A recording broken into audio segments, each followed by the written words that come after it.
welcome to another video. Again, not very long to explain, but if you stick with me, everything will be explained. So welcome to Let It Die.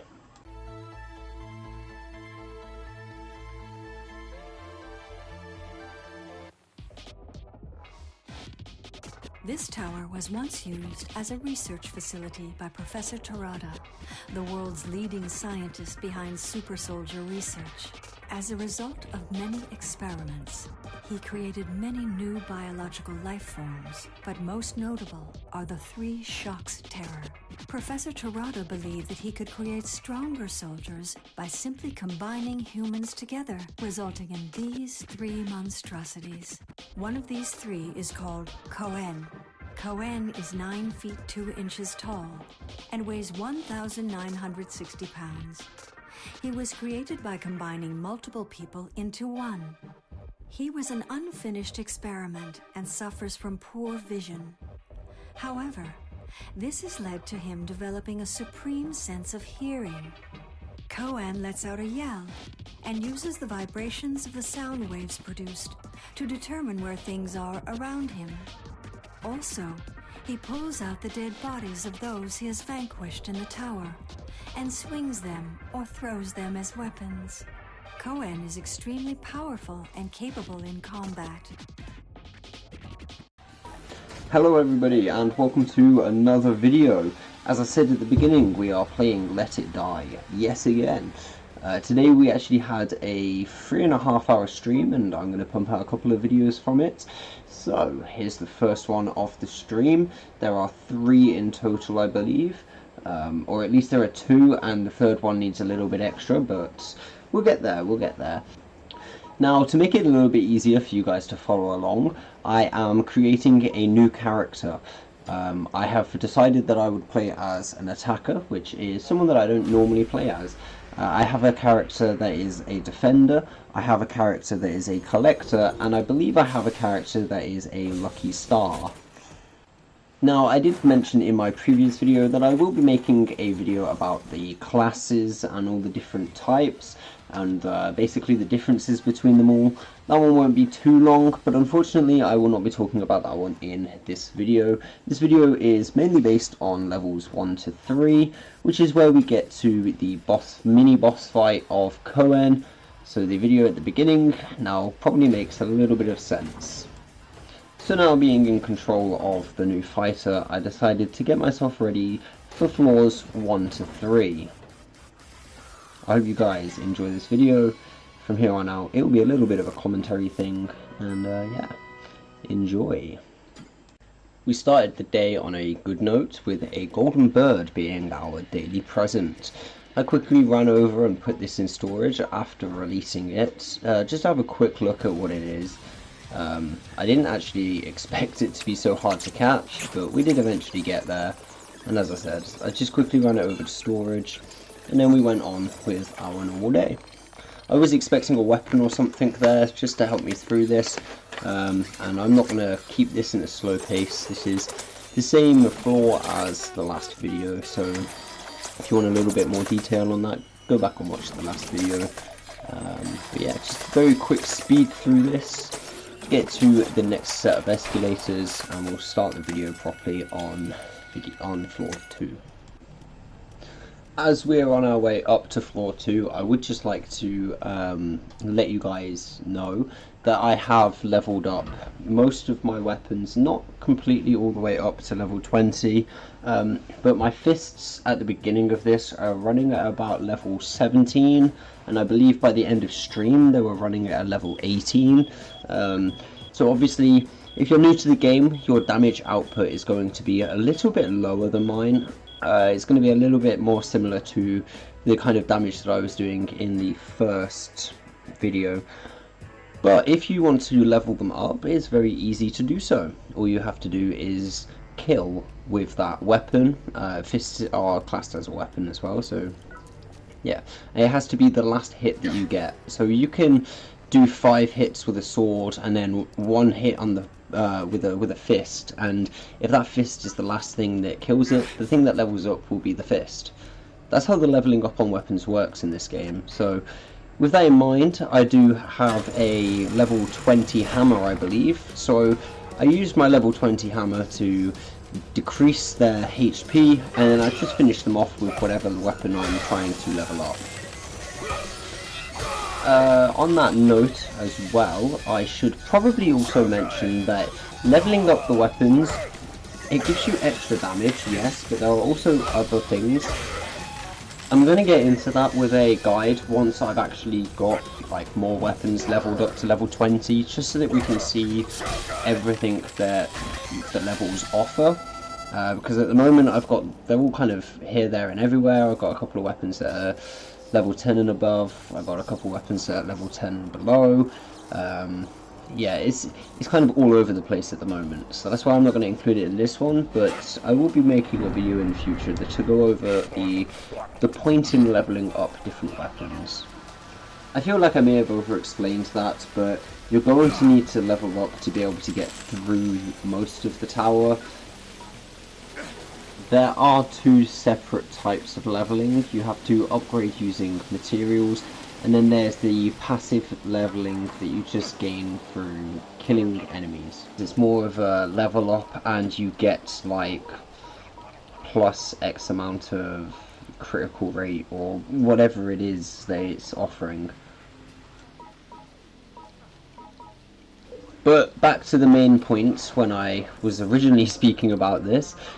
The whole point of me talking about this was to let you guys know that the damage output that you guys are doing will probably be a bit lower if you just started the game. It's very easy to upgrade. You know, just run around the first and second level as many times as you need to, and then, you know, before you know it, you're overpowered. You can move on to level 3, 4, 5, 6. It's not the way that I do it. I am leveling at Frontier, so I am trying to level everything up on the hardest floor that I have accessible. Although I have been also using another kind of tactic, I guess, which is starting every run at floor 1 and going up until my death bag is full, and then using the elevator to go back down to the waiting room, using the elevator to go back up to the floor that I was previously on, and then continuing and just repeating that kind of format. That has actually been leveling me quite nicely. There is actually a character, my collector. He is a new character and he's already like level 25. I made him a couple days ago.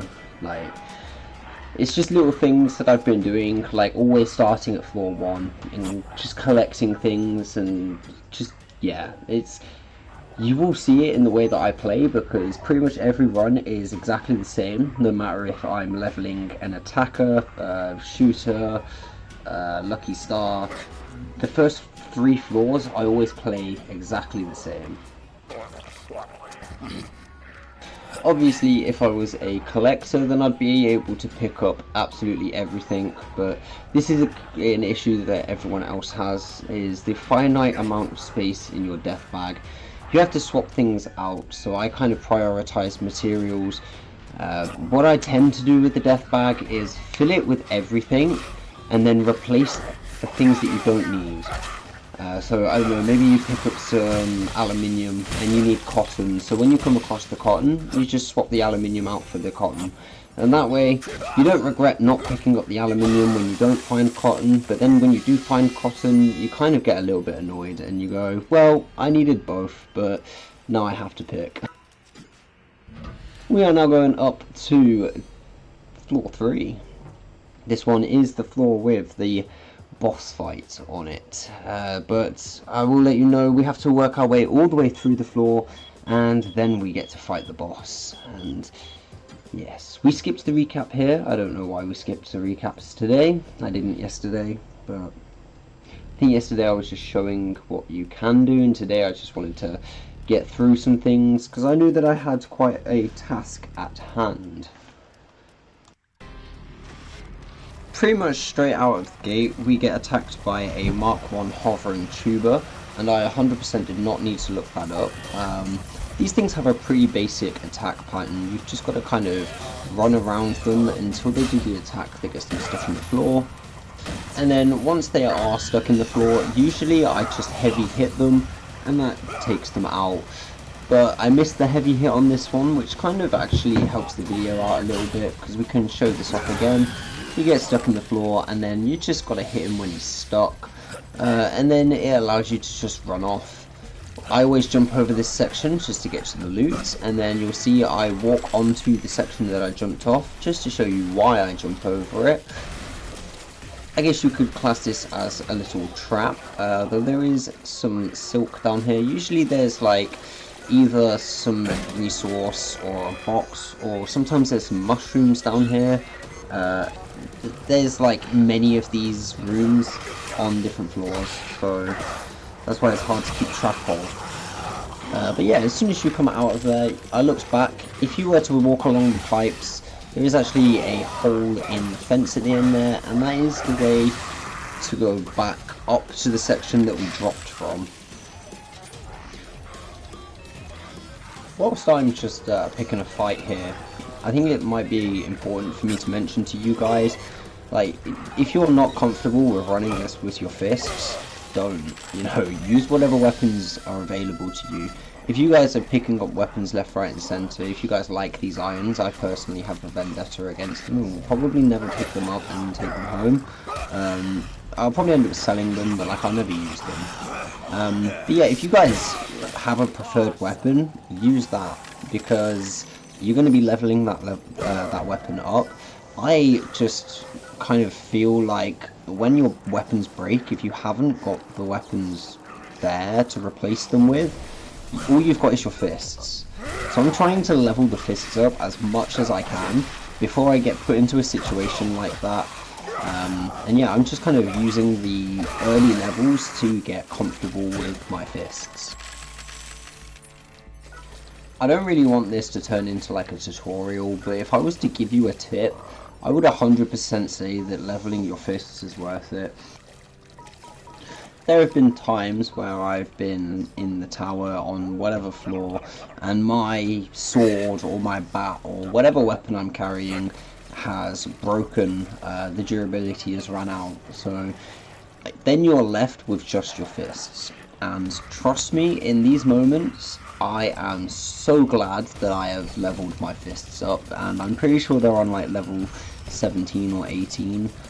I do want them to go up to level 20, so this is why I'm just doing a few runs without my weapons at all, seeing how high up the tower I can get with that, and then equipping weapons when I need them. But I'm at that stage now where I can start doing that kind of stuff. And also this is incredibly low on the tower, so once you get to having a few more armors and whatnot, you can also do what I'm doing, but you may end up being killed. I obviously had no armor on apart from a hat, so yeah, I was kind of risking it all there, but I did know that you get 3 free revives, and I heavily regret using it there. This is such a low level, and I didn't exactly have anything on there, so I could have just used one of my other fighters that's got a gun, or and I could have just stormed through this. In fact, I think the elevator is literally around the corner, so I could have just, gone up to this floor, shot this guy, because he would have been a maniac trying to kill me, and then I could have had him back, and whatever, or I could have salvaged him. Although I don't really think it would have been worth salvaging, so yeah. But looking back, I regret using this, especially knowing what I know now. I could have got to level 10 if it wasn't for this mistake. Now that you guys are aware of the mistake, I am no longer going to mention it, because it's not really important for this video. We have an important thing coming up. We are obviously going to be fighting what I class as a mini boss. It's not really the main bosses of the game, but I'd say it's a mini boss. I believe in game they're called mid bosses, but I could be wrong on that one, so please do not quote me. But one thing that I would like you to do is take notice of the layout of this room, because as we climb up the tower, we're going to come across rooms that have very similar layouts to this, and very minor things have changed. I don't know if the game is purposely done like this, but it makes it look as if every zone is like progress in a construction zone. It's kind of hard to explain, but the more that you see, the more you'll understand what I mean. Like, there's ever so slight amount of progress on every single floor, pretty much, or in every room that we come across. And it's just a little detail like that I quite like in the game. It's probably just nothing, but yeah, I liked it. They've made the same rooms look different by what they've put inside of them, basically. As I exit this little section, I am attacked by another hovering tuber, and again, it's a perfect example of the pattern. Just wait for him to get stuck on the floor and heavy hit him. That one heavy punch just went straight through him. There's no way to describe what just happened. At this point, I did actually realise that I'd been heading the wrong way, because I needed the escalators that went to the other place. There is a boss fight, a mini boss fight between me and those escalators. So I'm going to very quickly just teleport over there, basically. I told a lie, we teleported just around the corner, but this is an elevator, and if you didn't watch my last video, you do actually have to use the panel on the wall to the left to be able to activate this elevator, otherwise you will not be able to use it. But just around the corner from the elevator, we run into this.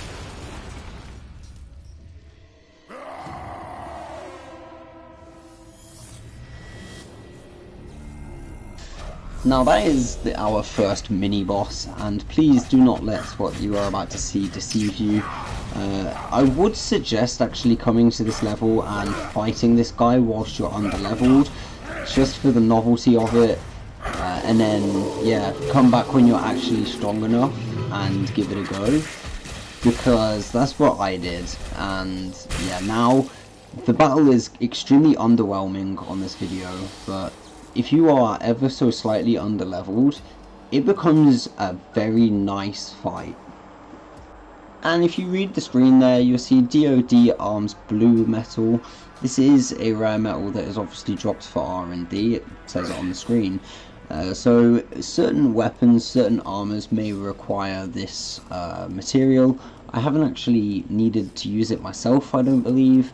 But whenever I find something that I know that I'm going to have to come up here and farm this material quite a bit. And with that collected, there's only one thing left to do. And you would think maybe, oh, let yourself out of the room because it's all closed. No, we've got to forage. We've got to go and check the rest of the room, see if there's any materials, see if there's any other mushrooms, and then we are allowed to leave.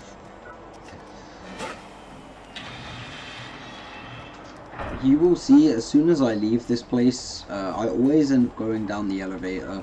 If you watch my live stream, you will see this every single time pretty much, as long as my death bag is full, because now I've got all of the materials that I can, and I've safely managed to make it to elevator 3.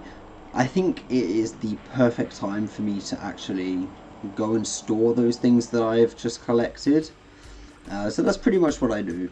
I also believe a couple of times during the levels there was a pop-up that said that there are levels available, so I'm also just running back to collect them.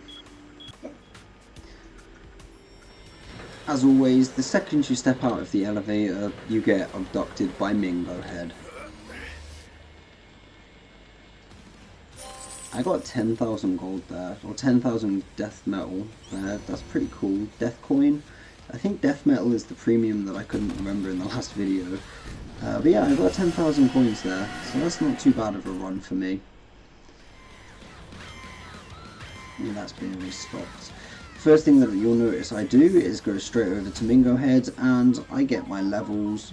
Obviously, I will be leveling this guy up a fair bit throughout the duration of the playthrough, but for now I just focused on HP, strength, and I believe I ended up splitting it because I asked my partner, like, pick a number 1 to 4, pick a number 1 to 3, and that's what she chose, so that's what it got put into. And obviously, like any other run, it always ends with me going to the shops. So for some reason, I went to the Mushroom Club first on this one. It doesn't really matter which one you go to first, I guess. It's just, are you sure? Yeah. I ended up putting Mosquito on him. I told you in the last video, it's my favourite one. It's the one that allows you to heal 3% of the damage that you do to the enemies. And yeah, it's just a nice little effect to have. And then we ran over to my rewards. I think I had some gold or something in here. Oh, there we go. We had some Splithium. And I couldn't take that because my bag was full. So I think the next thing I do is go to the shop and sell a bunch of items.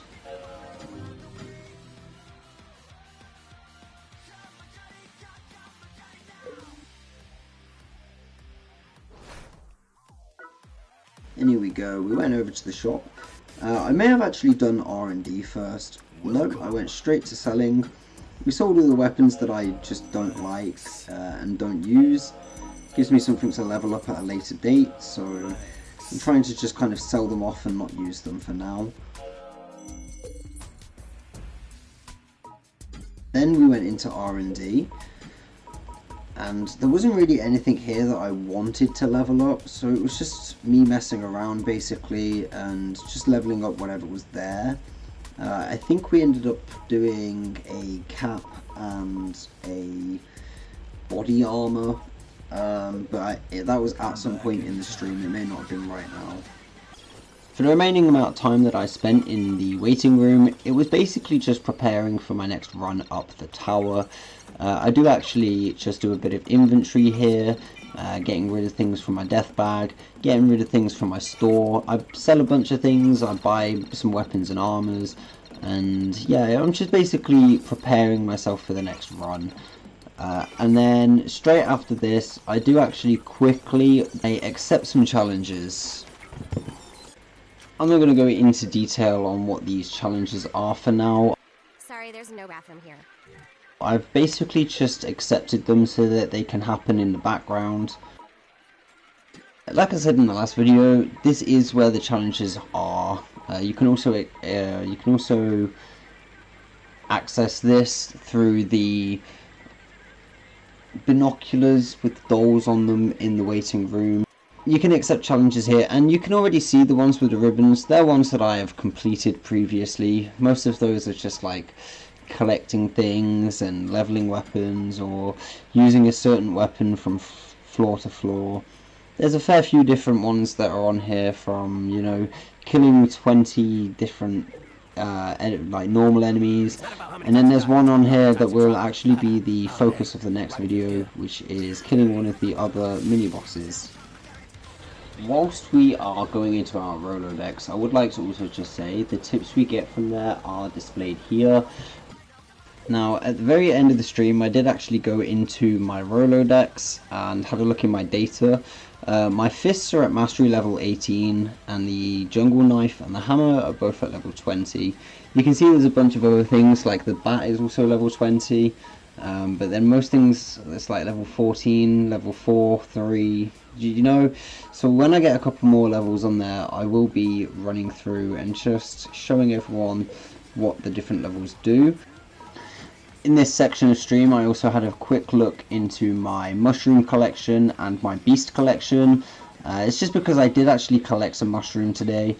If you guys are interested and want to see the whole thing before I publish the videos, you can actually check it out on my Twitch page. I'm going to leave the link in the description down below, so feel free to follow that link and give me a follow on the other side.